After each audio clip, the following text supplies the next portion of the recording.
કેમ છો બા? મજામાં. આજે કયું ભજન લાવ્યા છો? દિલનો ખૂબ દયાળુ. તો શરૂ કરીશું. હા.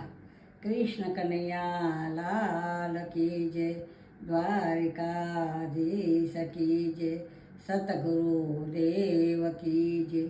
દિલનો ખૂબ દયાળો, રણ છોડ ડાકોર વાળો, મીઠી મોરલી વાળો, રણ છોડ ડાકોર વાળો. એના દ્વારે જે કોઈ આવે, મૂંઝવણમાં એ માર્ગ બતાવે. સૌનું સાંભળનારો, રણ છોડ ડાકોર વાળો. જો મારું ભજન ગમ્યું હોય, બીજા નવા ભજન સાંભળવા હોય તો મારી ચેનલને લાઈક કરો, શેર કરો, સબસ્ક્રાઈબ કરો. બધાને મારા જય શ્રી કૃષ્ણ.